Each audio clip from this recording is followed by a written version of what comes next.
bem? Sejam todos muito bem-vindos. É uma satisfação imensa estar aqui com vocês nessa semana de revisão. Uma coisa impressionante aqui com o professor Pedro Melo. Então sejam todos muito bem-vindos. Aqueles que fizeram o curso, bem-vindos de volta. Para aqueles que estão começando com a gente aqui na semana de revisão, sejam todos muito bem-vindos, né? É o Davi, Frederico, Gabriel, Isabela, Letícia, Ana Laura, a Júlia, o Eduardo, a Letícia, Luciana, Marina e duas vezes, né? A Natália, a Sofia e a Verônica. Sejam todos muito bem-vindos, tá, pessoal? E aí, obviamente que vocês devem ter recebido aí, né, uma listinha de resolução de exercícios que, ao meu ver, são exercícios muito parecidos com o que a UFO projeta em seus vestibulares. E, obviamente, que se nós estamos nos propondo a resolver as questões, né, fazer o vestibular da UFO, é óbvio que a gente deveria, né, estudar em cima dessas questões, ok? Tranquilo? Só para eu saber se está tudo tranquilo, coloca aí no chat se vocês estão me ouvindo e me vendo tudo certinho, tudo ok, tá bom? Só para eu ter essa noção aqui, beleza? Tranquilo? Tá sossegado, né? Bom demais, isso aí, ó, o povo apareceu em peso agora. Então vamos lá, vamos aqui começar com a nossa primeira questão. E essa primeira questão que nós vamos trabalhar é uma questão que nos remete a um processo do feudalismo. Lembrando que esse feudalismo, ele é parte integrante da história dentro de um período que vai do século V ao século XV. E ele acaba se subdividindo em dois períodos, Alta e Baixa Idade Média, sendo que o fator determinante aqui é o 5 do 10 ao 11, alguns historiadores tratam assim, e do 10 ao 11, né, até o século XV. São considerados, então, Alta e Baixa Idade Média. Eu só queria lembrá-los, né, que esse processo de feudalismo, ele constrói certas intenções. Intenções como a terra, certas intenções como também nas relações sociais, como colonato e o comitatus, beleza? E assim também nós teremos aí questões relativas ao tal do cristianismo. Então, se eu olho para essa estrutura que eu acabei de apontar para vocês, nós temos necessariamente as bases de formação do feudalismo. A terra que acaba dando poder aos indivíduos nas relações sociais, inclusive, tá bom? Então, aqui nós temos uma divisão de terra onde existe um rei que não tem poder e, portanto, ele é conhecido como um rei indolente. Além disso, nós temos as relações de colonato e comitatus, lembrando que o colonato é uma herança românica, beleza? De servidão, ok? Por isso que nós dizemos que não há escravidão lá no nosso período da Idade Média. E além disso, nós temos o comitatus. O comitatus, diferentemente, é uma tradição e uma herança dos povos bárbaros. Esses povos bárbaros, portanto, fazem surgir a relação de suzerania e vassalagem aqui dentro do nosso feudalismo. E por último, nós temos o cristianismo, que vai se utilizar daquilo que a gente chama de monopólio cultural, onde ela acaba concentrando todas as estruturas de pensamento, desenvolvimento de obras e desenvolvimento de teorias, de remédios e assim por diante. Então ela é responsável culturalmente porque, segundo a lógica, a igreja era a representante de Deus na nossa querida terra aqui, beleza? Então, se eu olho para isso, eu tenho feudalismo, ok? Então vamos lá, tentar resolver essa nossa primeira questão que diz o seguinte, ó. A história nos mostra que as concepções acerca do trabalho, suas funções e significações se transformaram ao longo do tempo, né? A esse respeito, ou seja, a respeito do trabalho e as suas mudanças, leia o texto e faça o que se pede, né? Então, ele quer a alternativa aqui, ó, a incorreta. Então, nós vamos analisar esses processos e buscar a incorreta. E aí eu quero que você vai lá e grife essa palavra, vai lá e coloca uma estrelinha nessa palavra, vai lá e coloca o sei lá, a sua atenção nessa palavra. Por quê, pessoal? Nós temos um problema gigantesco na hora da resolução das provas, que é acondicionar o cérebro sempre buscar a resposta correta. E aí nós ignoramos tais detalhes como esse, o que muda totalmente a intenção da questão e que faz a gente errar. E a gente não quer errar, a gente quer mostrar para o examinador que a gente sabe a resposta, tá bom? Então tome cuidado. Então vamos ler esse texto aqui, ó. Conforme o esquema trifuncional indo-europeu, estruturado por Georges Dumézil, né? A partir do século XI, a sociedade cristã é frequentemente descrita como composta de homens que oram,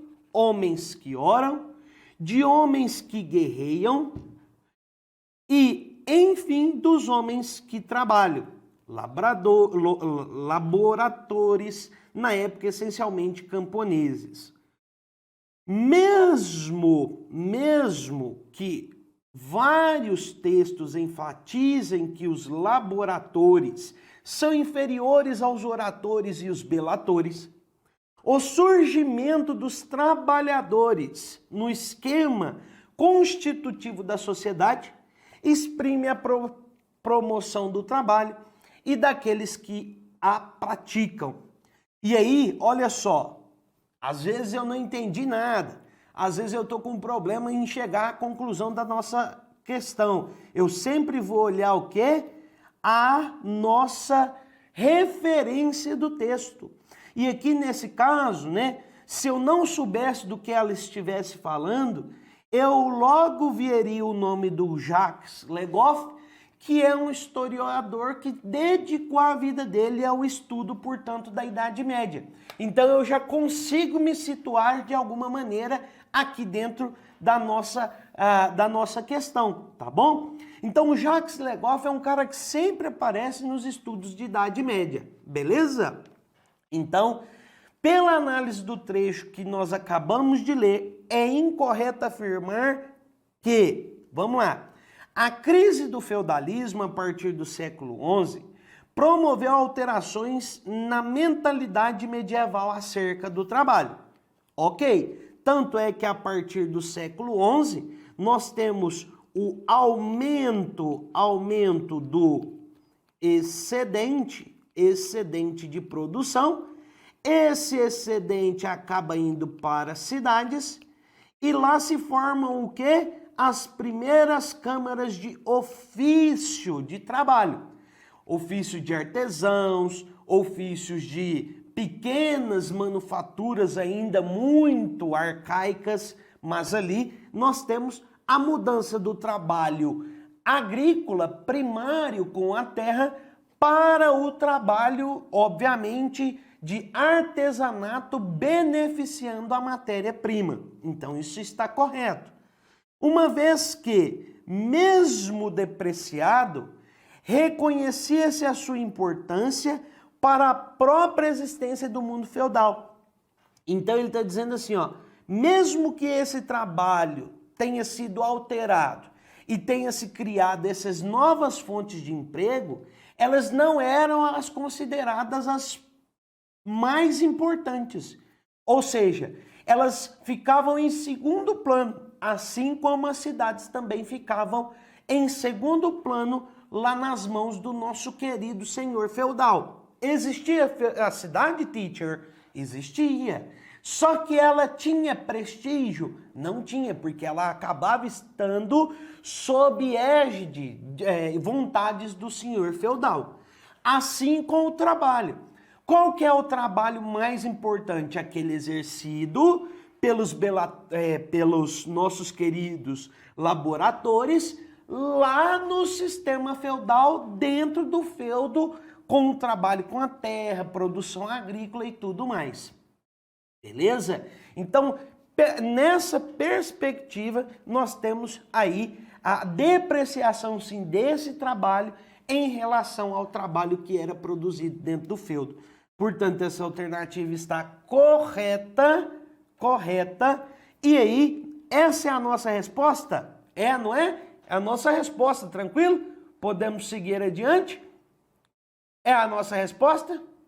Coloca aí no chat se é a nossa resposta. O pessoal está reclamando que o áudio está ruim. Fica firme, gente. Agora mesmo estabiliza. Não é a nossa resposta. Perfeito. Porque eu estou buscando quem? A incorreta. Letra B, vamos lá? Letra B. Mesmo que a Idade Média seja tradicionalmente um período de depreciação do trabalho manual, houve inegáveis mudanças nesse sentido, principalmente a partir do século XI, como apontado no texto. E é a mesma discussão anterior. Não era, portanto, vamos dizer assim, entre aspas, não era tão interessante você ser um laborator. Era interessante você ser um oratore ou um belatore, mas não um laboratório, igual o texto colocou aqui para nós. Ó, começa aqui essa parte e vai até aqui no ponto final. Então, o trabalho, sim, com a terra, tanto nos feudos, quanto o trabalho manual nas câmaras de artesãos das cidades, o trabalho sempre foi visto como algo que menos importante, com menos prestígio. E aí, então, nós temos, portanto, uma alteração disso a partir do século XI, já que nós estamos mudando a mentalidade e tem surgido novas estruturas que ali começam a dominar esse grande sistema.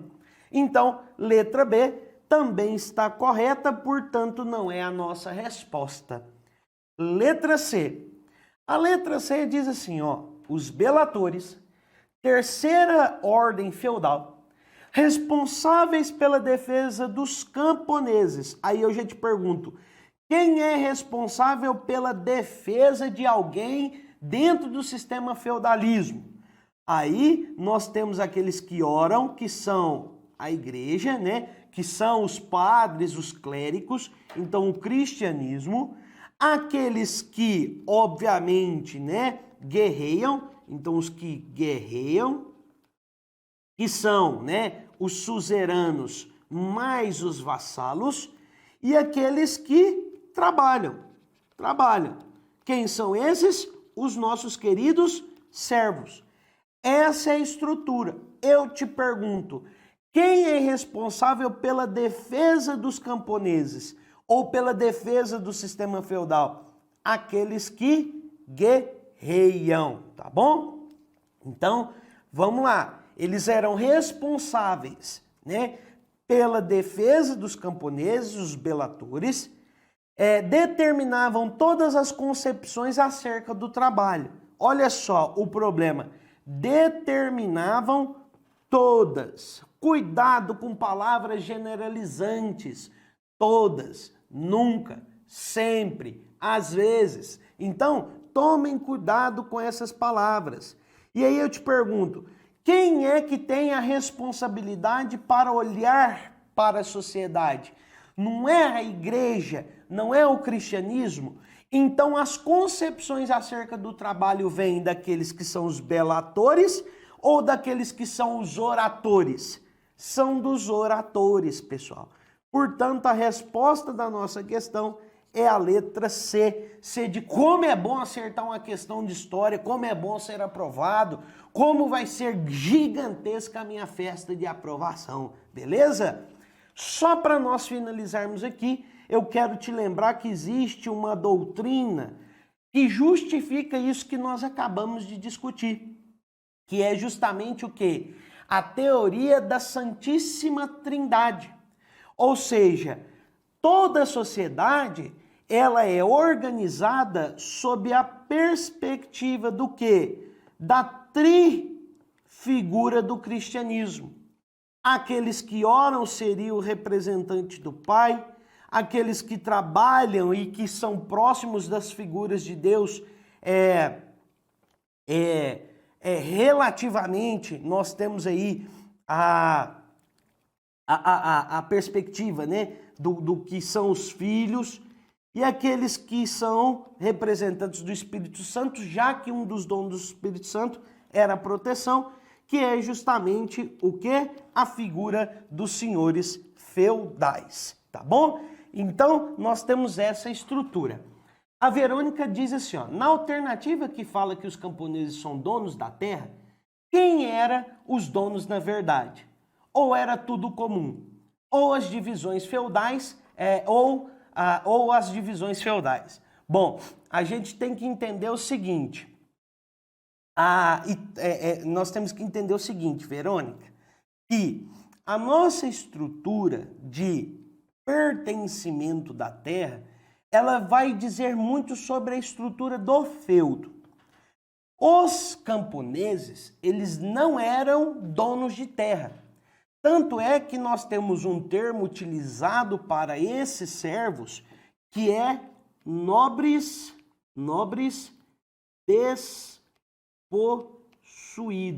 despossuídos, tá bom? Por que são nobres despossuídos? Eles não têm terra, portanto, eles não têm título de nobreza vinculado a essa terra. Então, quem é o dono dessas terras? Será o suzerano. E como é que ele ganhou a posse dessas terras? Servindo a alguém que deu aquele pedaço de terra para eles. Então seria mais ou menos assim, ó, a figura do suzerano cria um vassalo. Por que esse vassalo vai ter essa terra, Verônica? Pelo fato de que esse suzerano dividiu o quê? Parte do seu domínio com ele. Então, ele passa a ser possuidor daquela terra, tá bom? Não é de bem comum, apesar de que dentro do feudo nós temos um local chamado de manso comunal, que são terras comuns de uso de todo mundo. Não quer dizer que são os servos que são donos daquela região também. Não, eles apenas usam junto com a nobreza de forma comum aquela terra, tá bom? Então, é mais ou menos isso daí. Coloca um ok se você entendeu, belezinha? A Ana Laura pergunta assim, ó, os guerreiros não seriam a segunda ordem? Sim, que é também aí, né, o outro problema da nossa questãozinha também, viu, Ana? Brigadão por lembrar aí que eu acabei passando direto aqui para vocês. Mas os belatores são a segunda classe da nossa sociedade. Os oratores, Sofia, é o cristianismo, a igreja. Portanto, nós temos que lembrar daquela divisão social. Aqueles que são a igreja, ou seja, o clero, os nobres, beleza? E, por fim, os servos. Então, onde é que entra a figura dos oratores, que seriam essa igreja? Justamente aqui, ó, no clero, responsáveis pelas atividades religiosas daquele período, tá bom? Belezinha? Então, mais ou menos isso que você precisava entender aqui a respeito. Não havendo mais nenhuma dúvida, podemos seguir adiante? Tudo ok? Vocês que estão aí, firme e forte com o teacher, coloca um okzinho pra gente passar adiante aqui. Opa! Questãozinha boa, hein? Questãozinha boa. Questãozinha excelente, diga-se de passagem. Belezinha? Vamos lá. Questão número 2. A questão número 2, ela marca aí, né, também um estudo sobre a Idade Média, mas ela marca da seguinte forma, na pretensão de analisarmos o sistema em crise. Só que eu quero que você tome cuidado demais da conta. Deixa eu só ver o que a Sofia falou aqui. E são eles que determinam as concepções acerca do trabalho? Sim, Sofia, porque eles são representantes de Deus na Terra e ali nós tínhamos aquela estrutura de que tudo o que é vontade da igreja também é a vontade de Deus. É a ideia do produto da vontade divina. Por que que tal pessoa é servo? Pelo fato de que Deus quis. É mais ou menos assim, tá bom? Então, como eu ia dizendo, nós temos aqui o estudo dessa questão acerca da crise do feudalismo. Só que a crise do feudalismo, ela é uma crise que se dá da seguinte maneira. Ela vem ali no século X, ela passa por um problema ali por volta do século XI até o século XIII, beleza? Do século XIII ela tem um crescimento, uma estabilização, e aí sim no século XIV, nós temos uma queda abrupta, e aí nós temos o fim do feudalismo aqui, tá bom? O que ocorre aqui, ó, no século X e XI? Problemas de produção de terra, portanto a produção diminui, então nós passamos por uma certa crise. O que o feudalismo cria para solucionar esse problema de terra no século X? Os nossos queridos movimentos de cruzadas. Essas cruzadas, elas ganham terras, então o feudalismo ganha mais terras. As terras resolvem parcialmente o problema, da terra, do feudalismo. Isso se estabiliza com produção, até que no século XIV e XV surgem outros problemas, né? Problemas como guerras, vou colocar aqui direitinho para vocês, guerras, problemas também como doenças, e além disso, das guerras e das doenças, nós temos problemas econômicos diversos, tá bom? Beleza? Então veja que quando nós falamos de crise do feudalismo, e a UFO gosta muito de pegar todos os alunos nisso, quando a gente fala de feudalismo,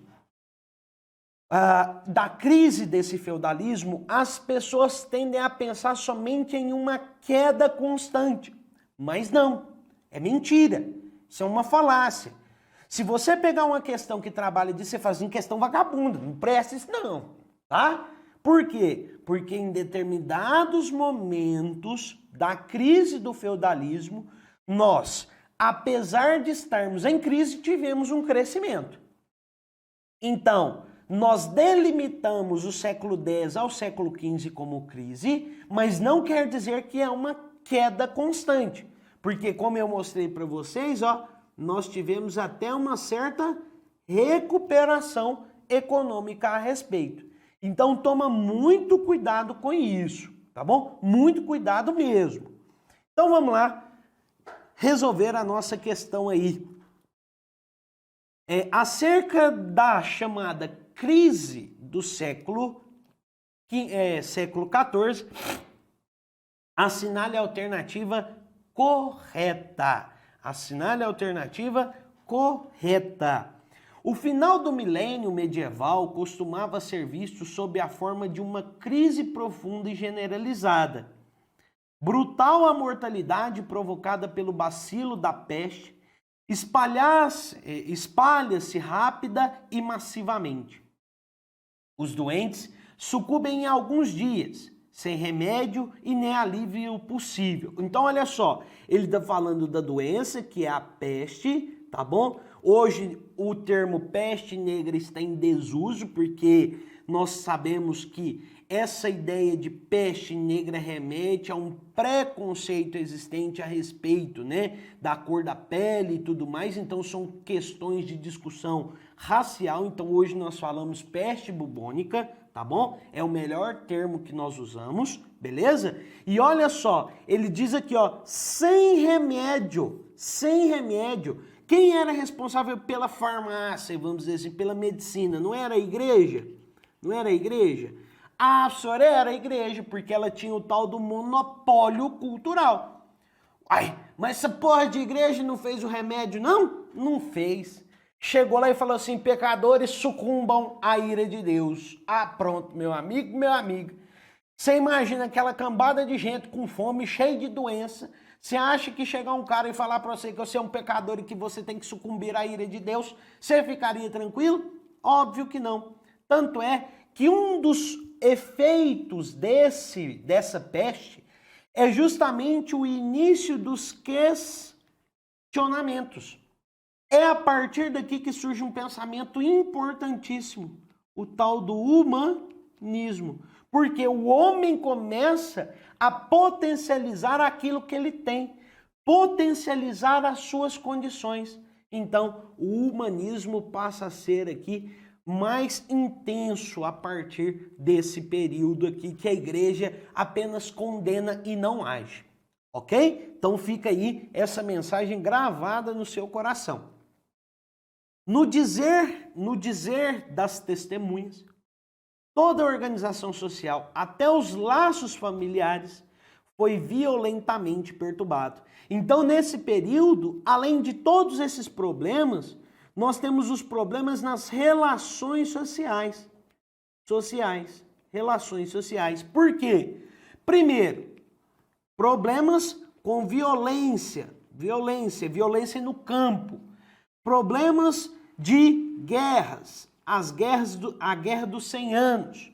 E assim também nós temos a fome, que é outro grande fator que desestabiliza essas relações sociais. Portanto, pessoal, esse pequeno excerto que foi colocado aqui para nós, ela demonstra justamente o quê? A crise do século XIV do sistema feudal. Então vamos lá encontrar a nossa questãozinha correta. A expansão agrícola que precedeu a crise do século XIV foi realizada à custa de arroteamentos, o que contribuiu para minimizar o impacto ambiental e conter o processo inflacionário. Arroteamento seria a rotação de culturas. Primeiro, pessoal, nós tínhamos tecnologia suficiente para entender sobre rotação de culturas? Não tinha condições. Segundo, esse processo que supostamente eles teriam utilizado, eles minimizaram os impactos ou os impactos foram gravíssimos no século XIV? Foram gravíssimos. Portanto, eu não consigo marcar essa alternativa aqui, letra A. Principalmente quando eu penso no impacto ambiental. E aí guardem essa mensagem também. O século XIII para o XIV, a Europa passou por uma grande seca, porque houve uma mudança no microclima por conta do desmatamento, por conta dos problemas da terra, por conta, né, da ideia de sugar a água dos pântanos que ali existiam. Então foi uma alteração desgraçada, gigantesca, tá bom? Letra B. A diminuição da produtividade levou a uma maior explosão da mão de obra camponesa. Opa, diminuição da produtividade significa o quê? Menor produtividade significa menor o quê? Quantidade de alimentos. Menor quantidade de alimentos significa menos pessoas. Então nós tivemos um aumento, ou melhor dizendo, né? Ou uma diminuição de pessoas. Nós tivemos uma diminuição de pessoas. Mas, em relação a essa condição de produção, quanto menor a produção, maior o que? A minha exploração. Exploração de quem contra quem, teacher? Te conto. A exploração aumenta dos suzeranos em relação aos seus servos. Então, necessariamente, a primeira parte da letra B está correta. Nesse momento, a teoria das três ordens foi responsável pela aceitação do aumento da tributação, evitando assim revoltas camponesas. Bom, se nós tivermos um aumento de tributação, é óbvio que nós teremos um aumento das revoltas camponesas.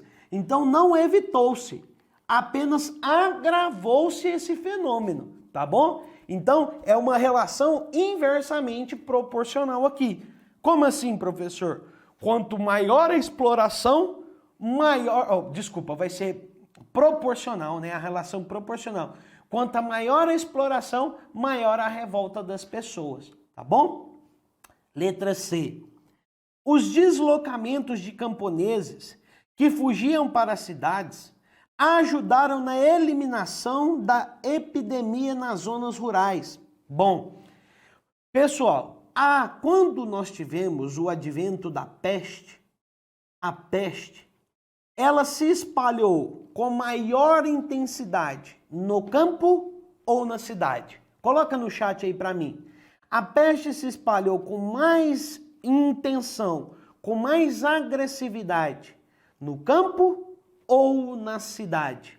Opa, nas cidades, meus amores, nas cidades. Por quê? Lá existiam inúmeras pessoas. Inúmeras pessoas. Inúmeras. E lá, além disso, não tinha nenhuma técnica de saneamento básico. Então, você acordava de manhã, se você estivesse andando na rua, era bem possível que você ia tomar uma pinicada de xixi com na cabeça. Por quê? Esse era o jeito de se eliminar os excrementos humanos, tá bom? Então, a peste ela se espalha com maior intensidade nas cidades, o que indiretamente já nos mostra que a letra C dessa questão número 2, ela está o quê? Incorreta.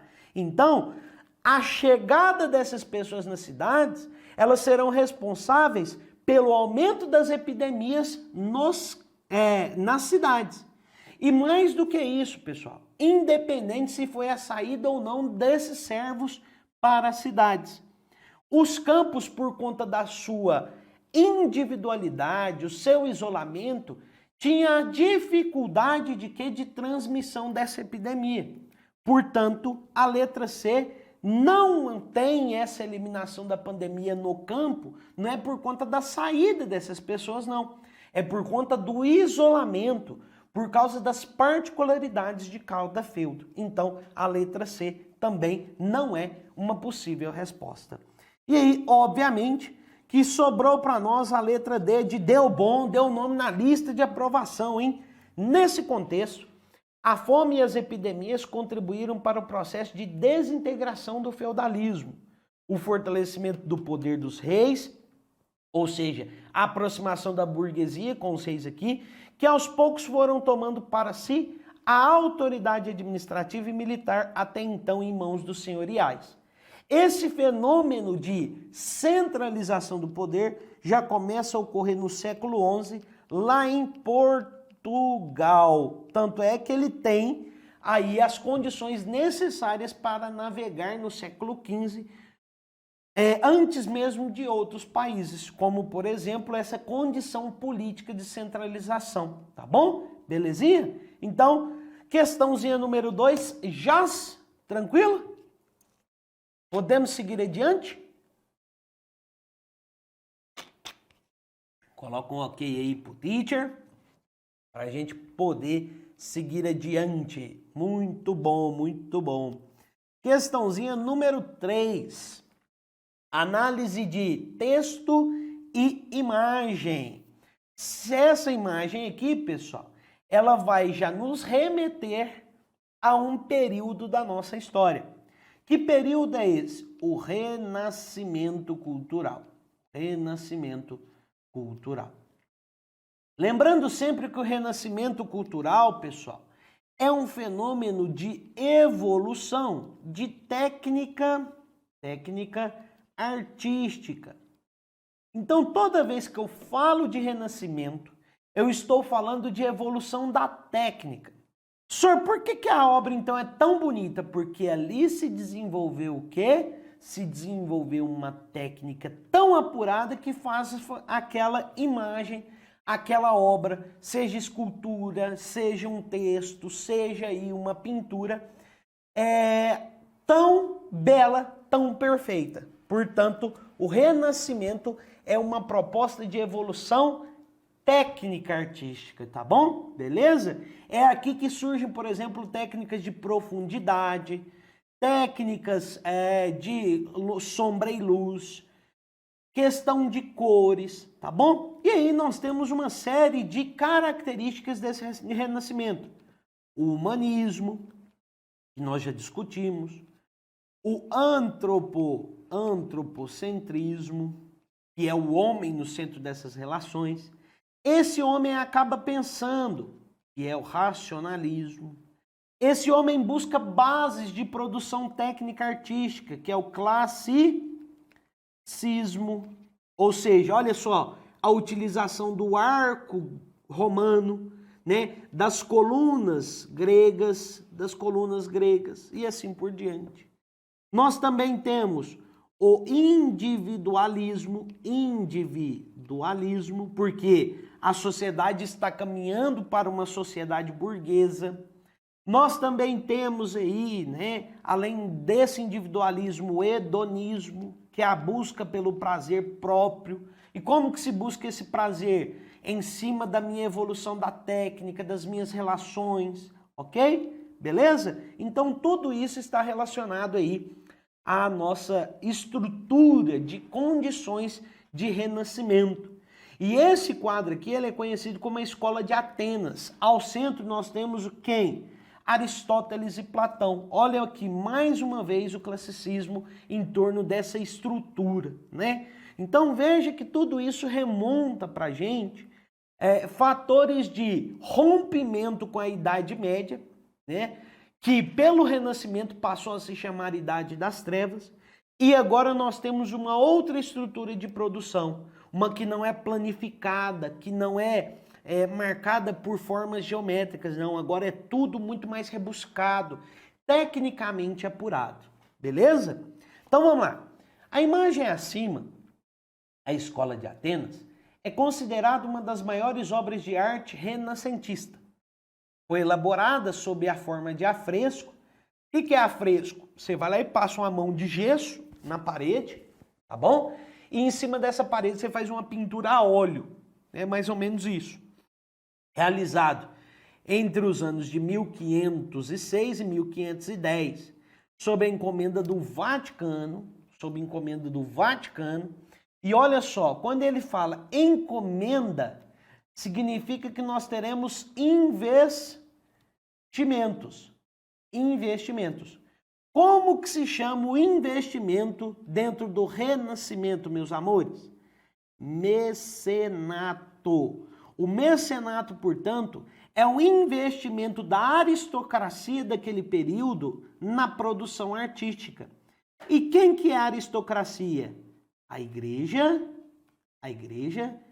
a nobreza e junto com elas também a nossa querida e ascensão burguesia, tá bom? Então não vamos esquecer aqui do mecenato.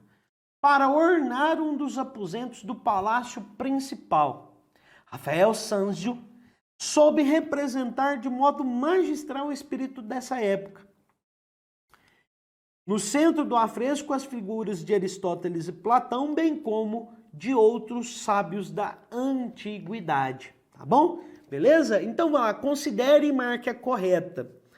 Nessa questão, nós vamos dizer o seguinte, ó, a realização da grandiosa obra foi em parte possível pela prática do mecenato, que propiciava aos artistas as condições materiais para a produção de obra de arte e de investimentos científicos. Foi o que eu acabei de mencionar aqui com vocês, esses investimentos.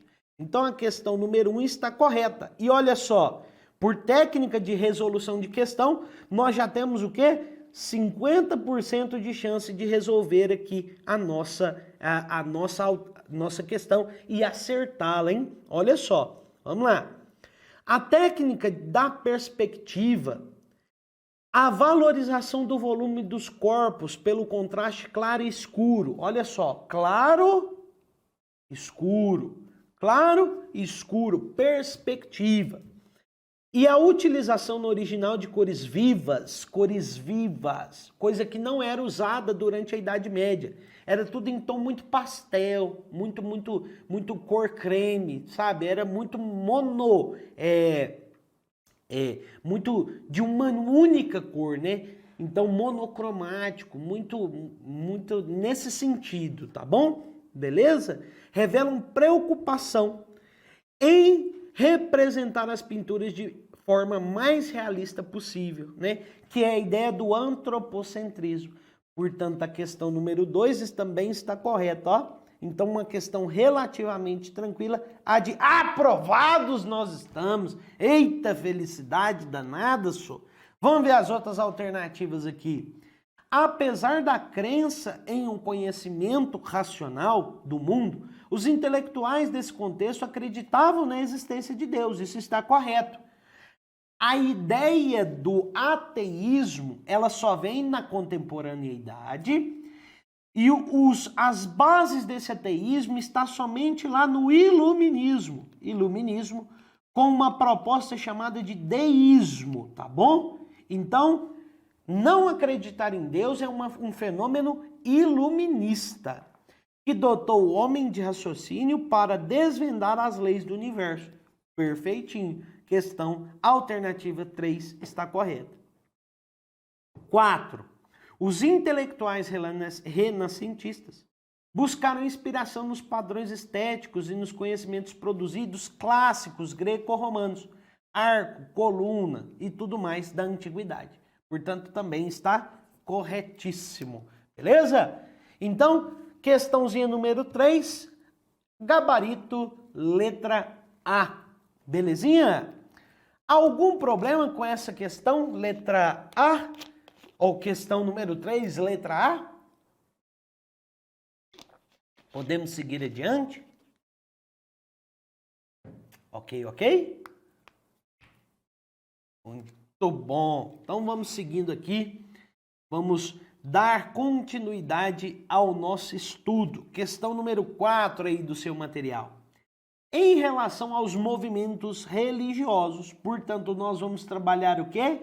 Reformas religiosas que ocorrem, portanto, no século XVI.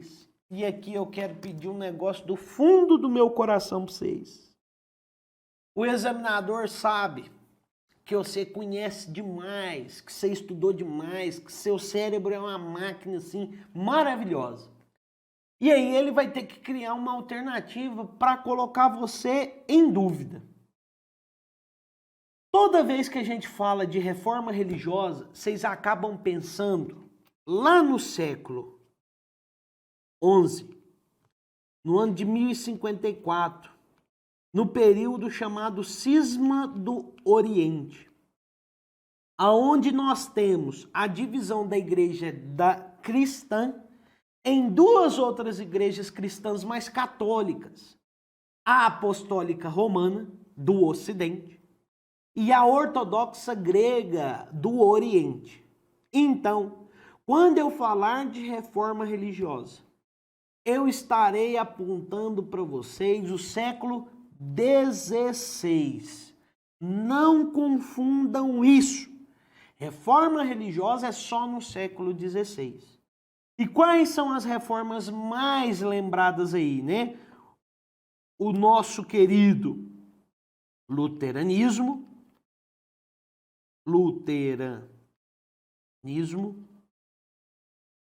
calvinismo, o anabatismo e, por fim, o anglicanismo. O luteranismo, principalmente, ele vai falar sobre as tais guerras religiosas. E também vai falar, além dessas guerras religiosas entre católicos e luteranos, ele vai falar de repressão, né, dos luteranos sobre os anabatistas. Tanto é que Lutero é acusado de se aproximar, né, da nobreza por conta dessa figura de repressão contra os anabatistas. Os anabatistas, na sua reforma, Verônica, a cisma do Ocidente, né, ela ocorre lá em Roma, tá bom? Quando o Império Romano é dividido em dois. O Império Romano do Ocidente e o Império Romano do Oriente. Beleza? Tranquilo? Nós temos uma outra cisma também conhecida como cisma do Ocidente. É quando a França treta com a igreja e ela cria o cativeiro de Avignon. O que seria esse cativeiro de Avignon? Um local onde passa a ser também capital da igreja. É um período lá na Idade Moderna, tá bom? Aonde a França passa a ser também capital da igreja. E aí nós temos dois papas. Então são dois momentos distintos com o mesmo nome. Então depende de como a questão vai trabalhar. Belezinha? Então, como eu ia dizendo, os luteranos eles acabaram sufocando os anabatistas, porque os anabatistas eles vinham dentro da reforma com um discurso revolucionário social. E isso para os luteranos era impossível, não era cabível para aquele momento, né? Então, vamos lá para a nossa questãozinha aqui. Ele quer a incorreta.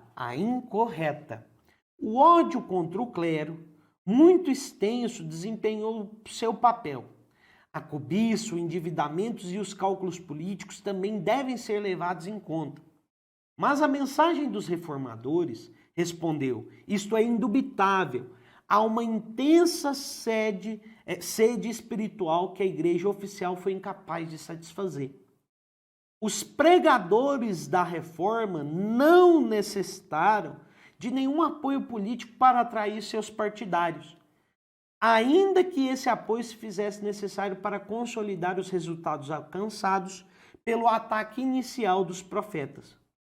Não se pode esquecer que em seus inícios a reforma foi um movimento espiritual com uma mensagem religiosa. Olha só que interessante, né?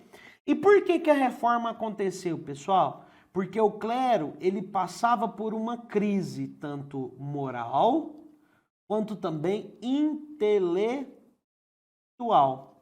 A crise moral se dava pelo fato daquelas práticas que a igreja tinha. Simonia, o descumprimento do celibato clerical, perseguição às pessoas que questionavam que eram consideradas pagãs, a ideia da simonia, né, a venda dos cargos, além disso também a venda de indulgências. Então tudo isso é uma crise moral da igreja. Intelectual, surgimento do humanismo, as grandes navegações, a imprensa, né, com as prensas lá de Gutenberg. Então tudo isso era marcado aí frente à crise que o clero passava. Então vamos lá. Essa questão número 4. Qual seria a incorreta? Lutero, apesar de não ter sido o primeiro teólogo a se posicionar de forma contrária à igreja, por que ele está dizendo isso? Porque existiam aqueles dois caras anteriores, o John Wycliffe, lá na Inglaterra, e o John Russ, lá no nosso Império Sacro Império Românico Germânico. Esses caras vinham anteriormente já com algumas propostas reformistas. Por isso que o Lutero não foi o primeiro a se posicionar de forma contrária. Então está correto, né? Apresentava como um dos pontos centrais de seus questionamentos a condenação da prática coordenada pelos próprios membros do clero da venda de indulgências, relíquias, cargos religiosos. Portanto, a letra A está correta. Se ela está correta, ela não pode ser a nossa resposta, porque eu quero a incorreta. B. As reformas religiosas levaram a Europa a testemunhar sangrentas rebeliões e guerras que, apesar de figurarem como motivadas por questões de cunho estritamente religioso, estavam também associadas a disputas políticas ou insatisfações das camadas menos favorecidas. Ela está referenciando aqui os anabatistas, do Thomas Müser. O Thomas Müser, pessoal, ele vai promover essa revolta social dentro do Sacro Império Romano Germânico, invadindo palácios, castelos, igrejas, invadindo aí, né, também conventos, né? Então, necessariamente, a letra B se referencia aos anabatistas. Letra C. O anglicanismo surgiu na Inglaterra sob o governo do Henrique VIII. Até aqui, ok. Este, sendo um religioso fervoroso, bom, aqui nós já temos um primeiro problema, né? Ele não era um religioso fervoroso, ele era um mulherengo fervoroso, é diferente. Começou a questionar e posteriormente a criticar alguns dogmas, como os sacramentos do matrimônio e do celibato clerical. Essa discordância teve como consequência a ruptura com a definitiva com a Igreja Católica. Pessoal, essa questão, por mais que a gente tenha vontade de marcá-la, ela traz aí a velha história entre o que é propagado e aquilo que de fato aconteceu. Qual que foi a intenção do Henrique VIII em promover a reforma religiosa? A intenção era diminuir o poder da igreja, poder da igreja católica, ou seja, do Papa. E aí, essa é a questão fundamental. Agora, ele utiliza o seu pedido de divórcio para o que? Promover aí como se fosse a consequência imediata, aquela que foi a responsável pela gota d'água, tá bom? Por isso que a letra C, apesar da gente ter vontade de marcá-la, ela é uma questão que não é adequada pelo fato de que a condição primária para a reforma não é o questionamento ao matrimônio e ao celibato, é o questionamento ao poder do Papa dentro da Inglaterra. Tanto é que quem apoia esse fenômeno aqui vai ser justamente o nosso querido parlamento. O parlamento, ele cria um documento chamado de Ato de Supremacia. Esse ato de supremacia dá poder religioso ao rei da Inglaterra. Portanto, a letra C não é aí a nossa resposta, portanto, a incorreta. Gabarito, letra C. C de como é bom saber que vocês estarão aí na faculdade ano que vem, estudando, se divertindo, fazendo tudo que tem vontade, né? Então, vai ser feliz demais. D. A Contra-Reforma foi a resposta dada pela Igreja Católica a partir de duas frentes de ação. A primeira procurou corrigir alguns desvios de condutas, alvos recorrentes de ataques dos reformadores, e outros reformou alguns dogmas que foram condenados pelas próprias religiões. Então, lá no Concílio de Trento, a Igreja Católica formulou a Contra-Reforma, reafirmando os 7 sacramentos e criando elementos como, por exemplo, a proibição da venda de cargos na igreja. Então, a letra D também está corretíssima. Então, gabarito, letra C. Questão 4, letra C. Alguma dúvida nessa questãozinha? Podemos seguir adiante?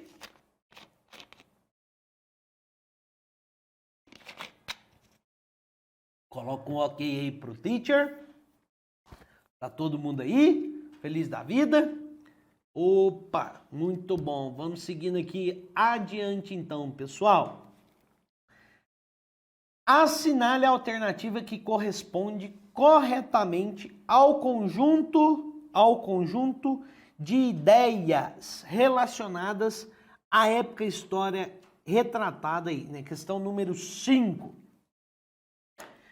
Então vamos lá. Os parágrafos que se seguem foram extraídos da Declaração de Independência dos Estados Unidos. Logo, nós estamos em 1776, século XVIII.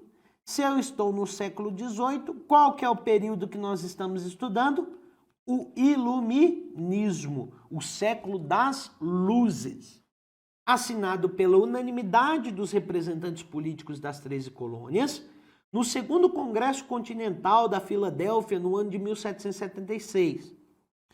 Quando, no decurso da história do homem, se tornar necessário um povo quebrar os elos políticos que ligavam a outro e assumir de entre os poderes terrenos um estatuto de diferenciação e igualdade aos quais as leis da natureza e de Deus da natureza lhe conferem, o direito, o respeito que é devido perante as opiniões da humanidade, exige que esse povo declare razões que impelem a separação.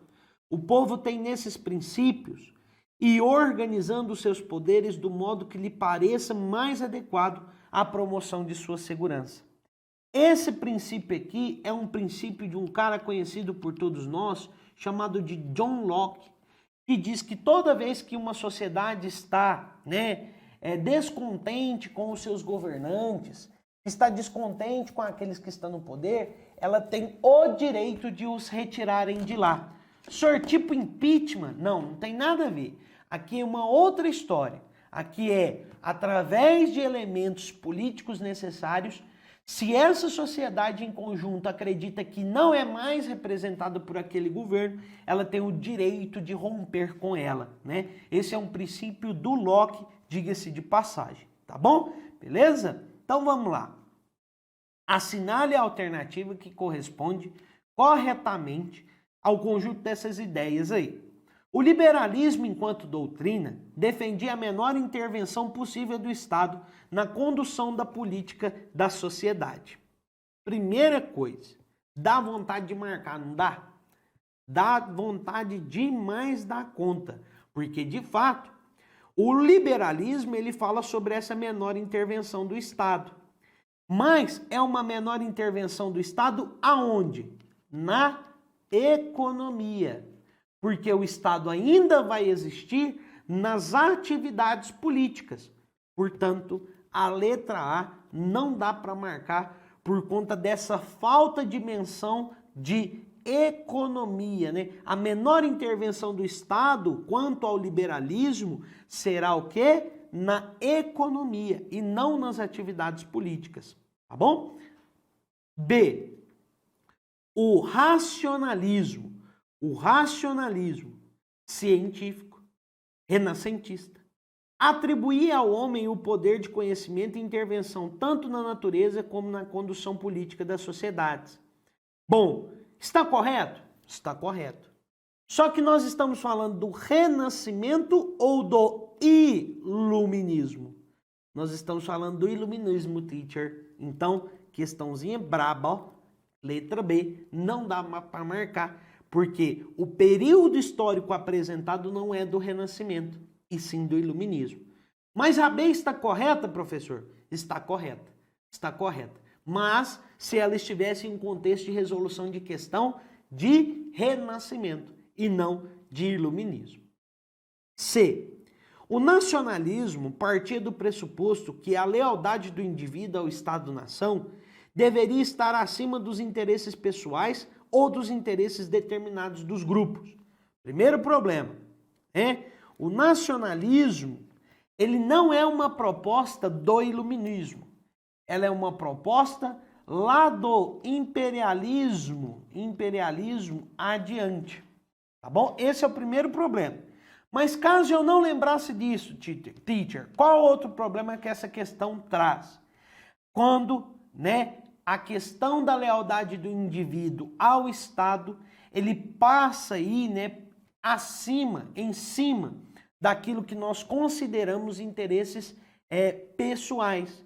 Portanto, dentro de uma lógica aqui, né, iluminista, nós estamos discutindo a possibilidade de interpretação de quem?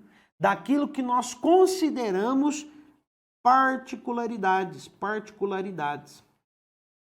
Nós estamos discutindo individualidades, que acabam gerando reflexos no conjunto, e aí sim nós temos aí, portanto, a ideia aí de, não de nacionalismo, né, mas sim de práticas políticas, beleza? O que nos resta, portanto, é a letra D, que fala assim: o iluminismo defendia de modo geral a ideia de que o Estado deveria assegurar ao homem o direito de se expressar, sua consciência de forma autônoma, bem como os direitos inalienáveis à vida e à busca da felicidade. Portanto, letra D, D de deu bom, achamos o gabarito, beleza? A Letícia pergunta assim, ó, teacher, o fato do povo poder interferir no poder político e tudo mais, não seria uma diminuição do poder do Estado? Não necessariamente, viu, Letícia? Por quê? Olha aqui, quando nós falamos de liberalismo, o liberalismo tem várias vertentes. A primeira vertente é uma vertente econômica. Tanto é que nós temos lá o liberalismo do Adam Smith, a fisiocracia, né? Então, econômica, liberalismo econômico. A segunda é um liberalismo político, que é o que você está apontando para a gente. Por quê? Qual é o exemplo de liberalismo político que nós temos? Um fenômeno chamado de democracia. Portanto, demos significa poder do povo. Então quer dizer que o povo está interferindo na vida política de alguma maneira. E isso nada diminui o Estado. Pelo contrário, reforça e dá condições a ele de se sustentar mais adiante. Tá bom?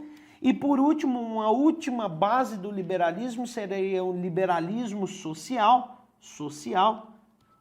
que é ligado aí a direitos individuais, como de propriedade, de expressão política, liberdade, entre outras questões. Tá bom? Belezinha? Entendeu, Letícia?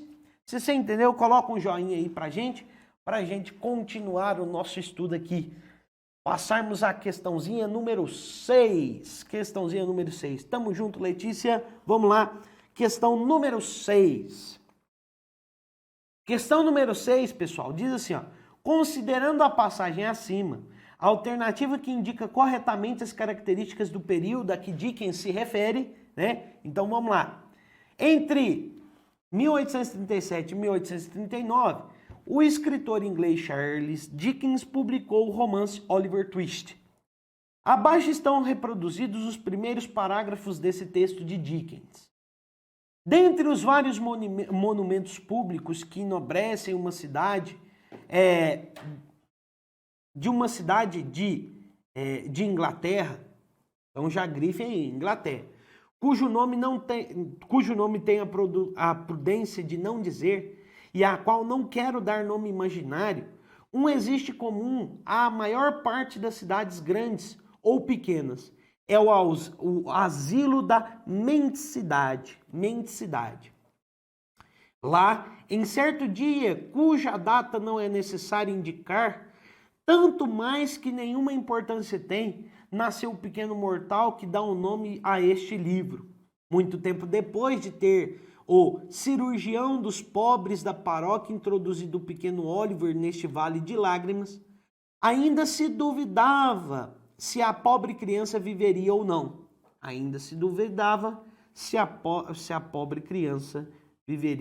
não. Se sucumbisse, é mais que provável que estas memórias nunca aparecessem.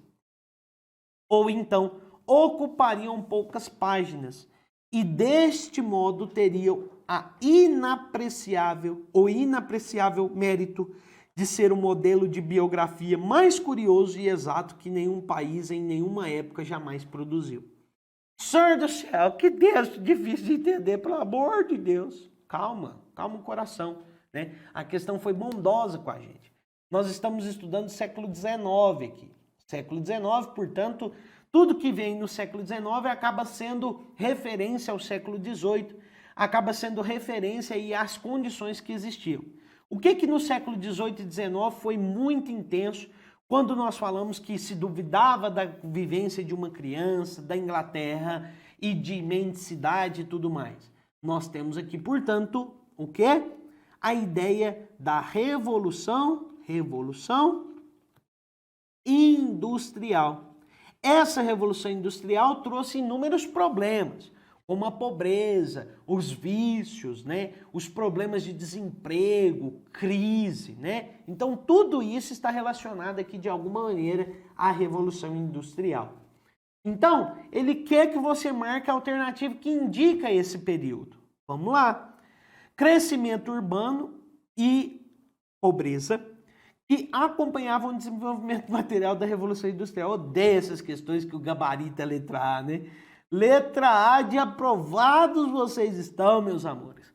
Então, lembrem-se sempre, né, que dentro da Inglaterra nós tivemos práticas como a prática dos cercamentos.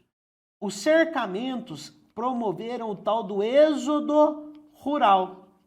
Essas massas de pessoas foram para as cidades e muitas dessas cidades não estavam preparadas para absorver essas pessoas. Então, pobreza, vícios, desemprego, fome, crimes. Tudo isso está relacionado a essa política industrial. Portanto, a resposta é a letra A. Revolução comercial não tem nada a ver, né? Porque revolução comercial é lá do século, né?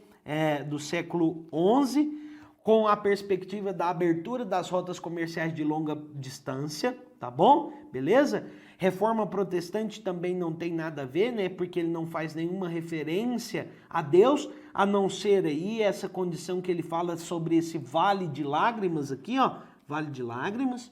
Então, não daria para marcar. C, crise econômica do feudalismo também não se faz aí, né, presente, porque ele já demonstra a formação de uma cidade forte, né, e um estado já construído, que é a Inglaterra, e nós sabemos que no feudalismo isso não existia de fato. O espírito regenerador dos valores cristãos, nada a ver, né, pessoal? Onde é que tem valor cristão aqui no texto? E exaltação da classe operária inglesa. Se ele está falando que a classe operária está passando por uma crise, ele está exaltando ou ele está sucumbindo junto com ela? Sucumbindo junto com ela. Portanto, a resposta da nossa questãozinha aí, né, é a letra A, de aprovados vocês estão. Tudo bem com essa alternativa, com essa questão? Vamos para 7? Questãozinha 7. Coloca um ok aí pro teacher para a gente seguir aqui o nosso estudo. Opa!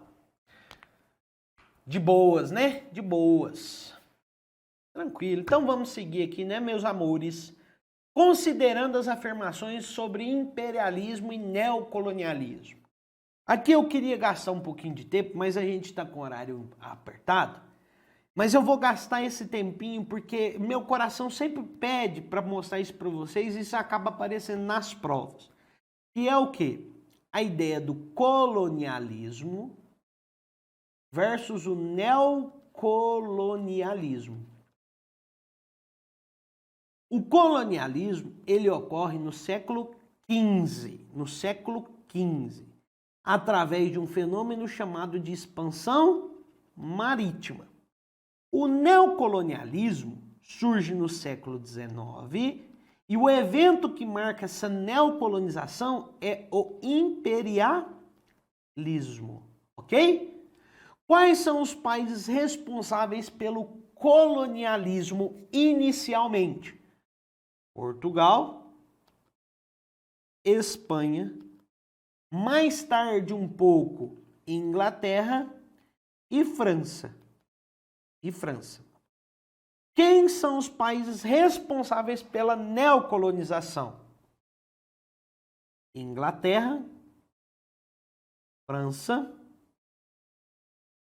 Estados Unidos, Japão. Beleza? Então, diferenças. Aonde que ocorre o colonialismo? Principalmente na África e América. E o neocolonialismo ocorre aonde? Ocorre principalmente na África, Ásia, Oceania e América. Ok? Tá bom? Além disso, qual é o objetivo aqui do colonialismo?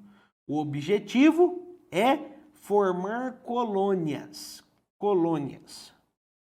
tanto de exploração quanto também de povoamento. Quais são os objetivos do neocolonialismo? Os tais 3 M's. O que são os 3 M's, pessoal? Mão de obra barata, mercado consumidor abundante.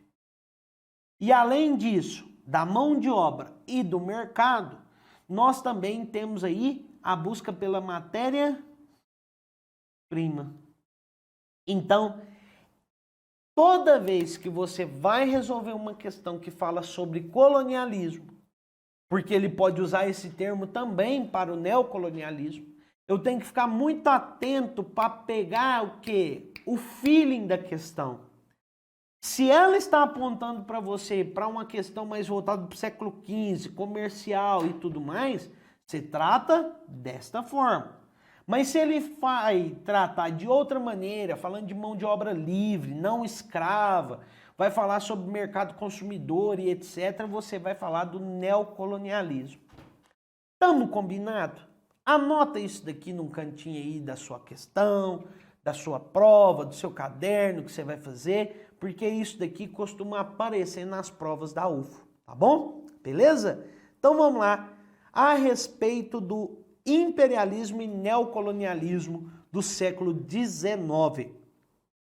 A chamada Segunda Revolução Industrial é o fenômeno econômico condicionante do neocolonialismo. Ok. À medida que amplia nos países industrializados a necessidade de fontes externas, de matéria-prima, bem como novas áreas de fornecedores de mão de obra escrava. Te pergunto, que tipo de mão de obra que o imperialismo buscava? Uma mão de obra livre, pessoal, livre. Quem consome é o assalariado. Escravo não consome, escravo é prejuízo para o fenômeno imperialista. Portanto, a número 1 está incorreta. E logo de cara aqui, ó, nós já temos aqui a possibilidade de acertar aqui, ó, 50% a nossa questão. 2. A descoberta dos diamantes no Transvaal, em 1867, e do ouro e do cobre na Rodésia, motivaram os países industrializados da Europa tentar gerar o domínio exclusivo sobre parcelas do continente africano, né? Esse Transvaal aqui aparece até inclusive num filme, Tarzan, né?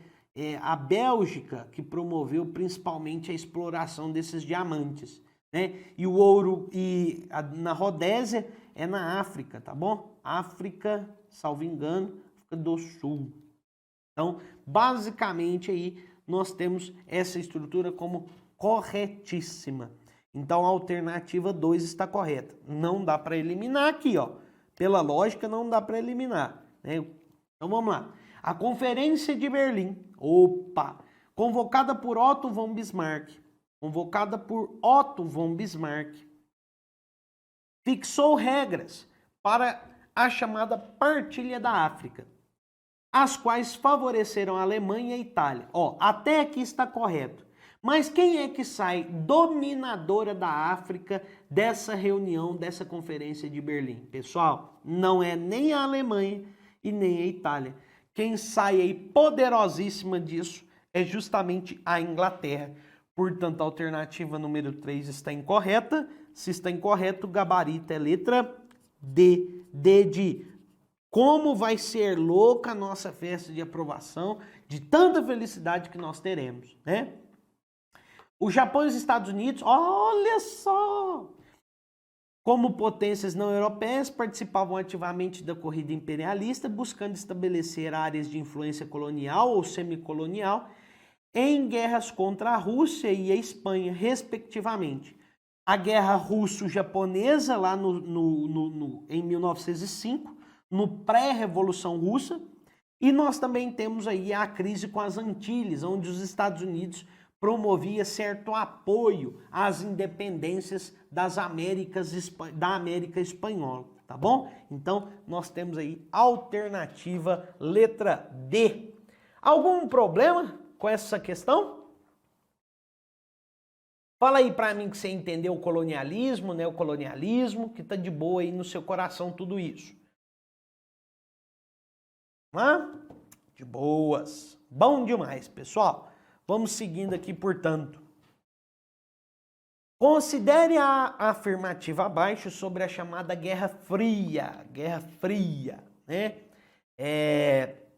Sobre a Guerra Fria. Vamos lá. Questãozinha número 8. A explosão das bombas atômicas sobre o Japão, antes da Conferência de Potsdam, revelou a superioridade bélica norte-americana, o que levou a União Soviética a adotar uma diplomacia mais agressiva, forçando e obtendo o controle dos estreitos de Bósforo e Dardanelos na Conferência de Paris em 1946.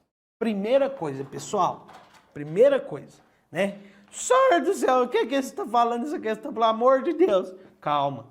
A Conferência de Potsdam, pessoal, ela ocorre antes, ou melhor dizendo, ela ocorre durante a Segunda Guerra Mundial. Segunda Guerra Mundial. Se a alternativa está dizendo que ela ocorreu, que as bombas atômicas ocorreram antes da conferência, nós já temos um problema temporal. O que é, portanto, aí, deixa a alternativa incorreta, tá bom? Eu preciso me preocupar com as outras questões, pessoal? É interessante você se preocupar, né? Mas, o Estreito de Bósforo e Dardanelos é próximo ali ao Canal de Suez, né? E aí nós temos, sim, de fato, a União Soviética dominando aquela região, porque ali já havia se formado a União Soviética. Então, toda aquela região ali acaba sendo o quê? Repúblicas soviéticas. Então, o que te ajudaria mesmo aí seria o tempo. 2. O chamado Plano Marshall levou os Estados Unidos a aplicarem cerca de 17 bilhões de dólares em países capitalistas europeus, tais como França, Grã-Bretanha, Itália, Holanda, Noruega, Portugal e Suíça. Sendo que alguns países do bloco socialistas, como a Polônia e a Hungria, igualmente aceitaram de forma imediata parte desse investimento. Primeira coisa, não é a Polônia e nem a Hungria que vai receber esse investimento do Plano Marshall. O único país socialista que vai receber investimentos do Plano Marshall vai ser a famosa Iugoslávia, tá bom? Somente a Iugoslávia que recebe investimento do Plano Marshall, mesmo sendo socialista. Portanto, a alternativa número 2 está incorreta. 3.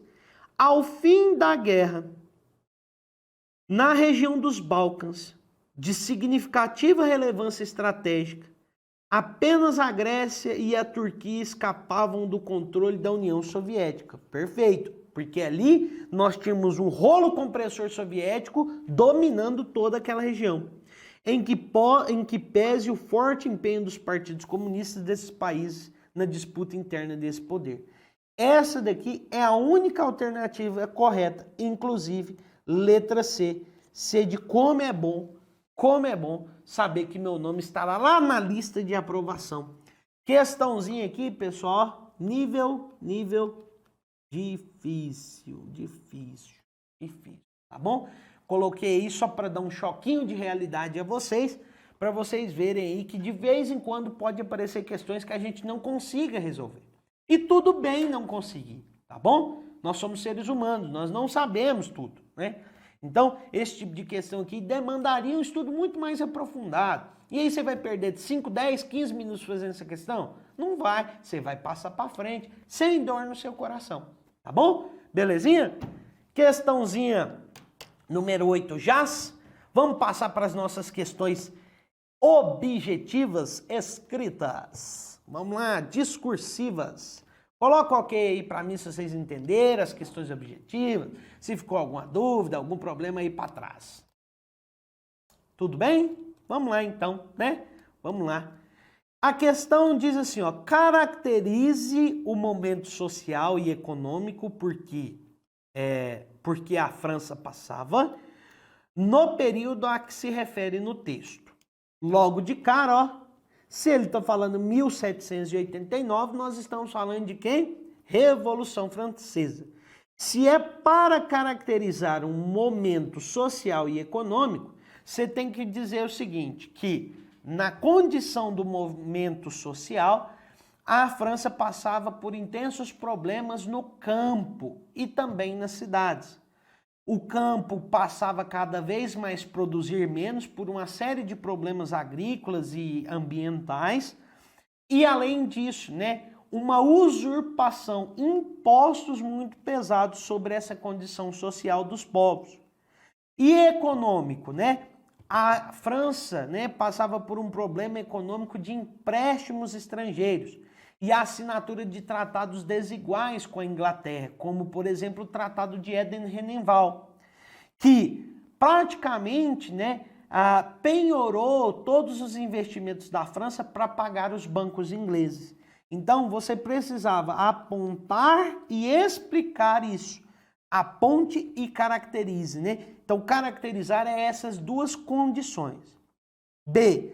Quais são as principais diferenças entre as propostas fisiocratas e as práticas mercantilistas anteriores a elas? Fisiocratas, pessoal. Os fisiocratas diziam que a economia se estabelecia a partir de elementos ligados à produção primária. Então, produção agrícola, produção da terra, produção da mineração, da exploração da terra, dá condições, portanto, à economia de se promover, de se autopromover. Então, a fisiocracia é um tipo de liberalismo onde entende-se que elementos primários da natureza é que fazem essa economia girar. E o mercantilismo, você poderia falar sobre a perspectiva da intervenção do Estado na economia, as práticas protecionistas, né? Então, tudo isso seriam respostas aí. Então, quais são as principais diferenças? E aí, obviamente, você precisaria explicar, tá bom? Explicar isso daí. Então, letra A e letra B, a gente conseguiu resolver aí, belezinha? E por fim, meus amores, nós temos essa última questão, que diz assim, ó, no contexto entre as duas guerras mundiais, quais seriam as razões para a Revolução Russa ter simbolizado uma porta para o futuro? Primeira coisa que você deveria dizer aqui, que durante o entreguerras, em 1929, nós tivemos uma crise do sistema liberal.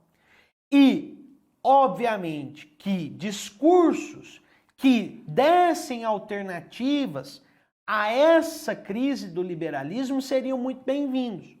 Portanto, a União Soviética funcionando desde 1917 e a crise em 1929 não ter afetado ela tão profundamente, seria uma alternativa para o futuro. Tanto é que esse é um dos momentos onde o discurso marxista, comunista, ele ganha espaço dentro aí da Europa, principalmente entre os partidos dos trabalhadores.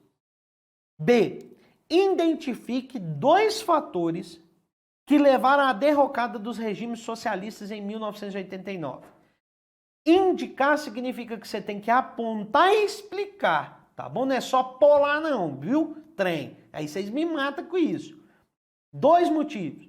Primeiro, os grandes investimentos, né, numa indústria bélica e em uma indústria de base e uma economia planificada no meio de um sistema capitalista muito forte. Esse é um dos primeiros fatores. Segundo fator, o isolacionismo, né? A União Soviética muito isolada das relações internacionais, o que passava a ela grandes problemas de investimentos e tudo mais. Portanto, questãozinha A e B, nós conseguimos responder aqui com tranquilidade. Viram que não são questões difíceis, não são questões impossíveis. Basta que você leia com calma, deixe o pensamento fluir. Belezinha? Então, meus amores, Teacher vai dando tchau para vocês.